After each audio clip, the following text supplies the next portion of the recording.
The life, political achievements of John Taylor, the 10th President of the United States.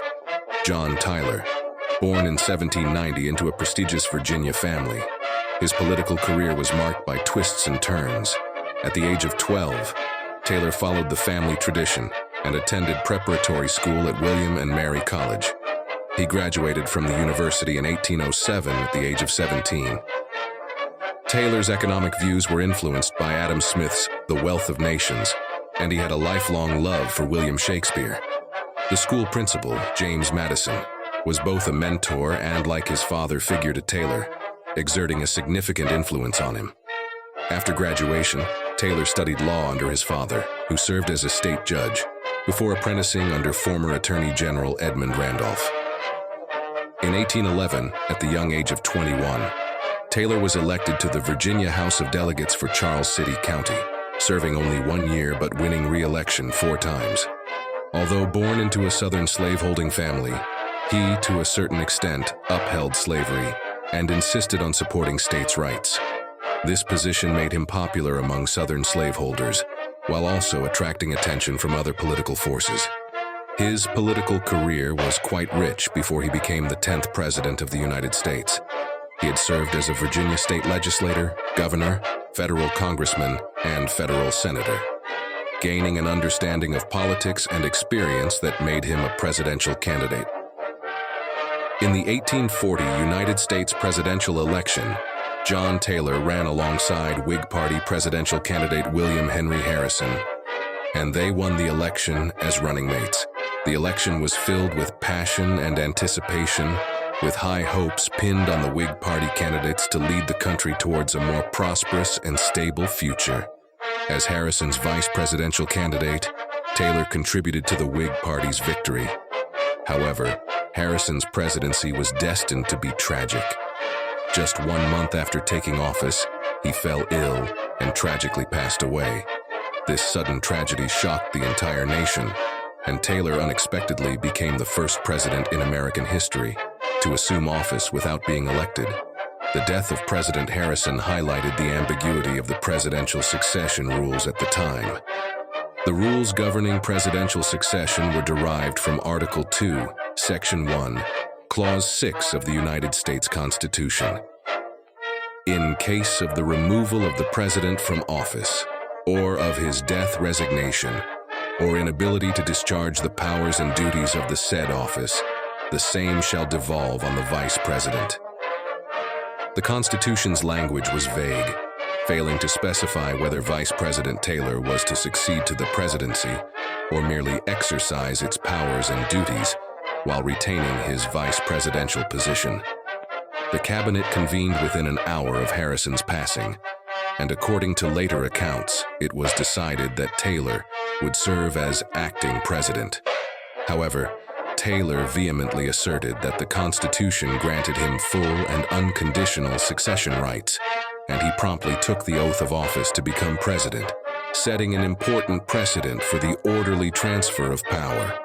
Following a president's death, federal judge William Cranch administered the presidential oath of office in Taylor's hotel room. Taylor, at the age of 51, became the youngest president in American history, setting a new record. Although Taylor served only 1 term as president, he made some significant decisions during his tenure. Among the most famous was his government's signing of the Webster-Ashburton Treaty with Britain. This treaty resolved disputes between the United States and Britain over border issues and trade, bringing stability to the relationship between the 2 countries. Another significant achievement was his active promotion of the annexation of the Republic of Texas into the United States. Taylor firmly believed that Texas's accession would bring economic opportunities to the United States, so he actively supported and signed relevant bills before the end of his term, ultimately realizing the merger of Texas and the United States. Assessments of John Taylor's presidency vary among historians. Some view his term as fraught with significant flaws, while others recognize his contributions, particularly in foreign policy. Overall, John Taylor's life was full of drama and challenges. and his service and contributions to the country left behind many unforgettable political legacies. Evaluation of John Taylor by later generations. In recent years, some scholars have begun to acknowledge Taylor's contributions to foreign policy.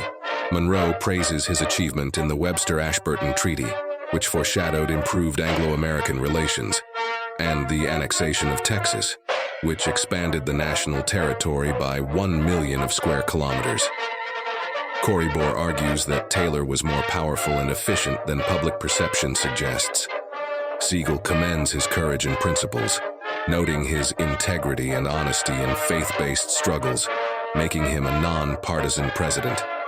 Ivan Island ranks Taylor first among all 44 U.S. presidents based on peace, prosperity, and freedom. Lewis Klaber in Today's History praises Taylor for bringing the integrity lacking in many politicians of his time to the White House and for refusing to compromise on principal issues to avoid offending opponents. Corybor believes that Taylor's allegiance to the Confederacy in his later years cast a shadow over his presidency, a tragic departure from his earlier commitment to the greatest interest of the United States, maintaining the Union. His historical reputation has yet to fully recover. Norma Lewis Peterson's work on Taylor's presidency points out that Taylor's lack of accomplishment stemmed from external factors. He notes that the greatest interference came from Henry Clay, the leader of the Whig Party, whose vision for the American economy brooked no opposition. Influenced by President Jackson's insistence on exercising executive branch powers, the Whig Party hoped the president would heed Congress, but Clay demanded Taylor's subservience, a demand Taylor naturally could not accept, leading to a standoff between the executive and legislative branches. Norma believes that Taylor made significant diplomatic achievements, and while his presidency had its flaws, it cannot be considered a failure. Overall, John Taylor's life was full of drama and challenges. His lifelong dedication and contributions to the nation have left behind many unforgettable political legacies. Let's end today's story with the following short article, probably written by John Taylor. Just like the sun approaching the morning door, it first opens a small eye in the sky, drives away the dark spirit, illuminates a rooster, awakens the skylark to sing morning prayers, and then slowly paints the clouds with a golden edge, poked its head out from behind the eastern mountain, and stretched out its golden horns. Just like the golden horns on Moses' forehead that he was forced to cover with a veil, because he saw the face of God. While people were telling this story, the sun rises, revealing its beautiful face and all its brightness, and then it shines all day long, often covered by dark clouds. And sometimes it rains heavily and lightly, like tears, and soon sets again. Human reason and life, so too.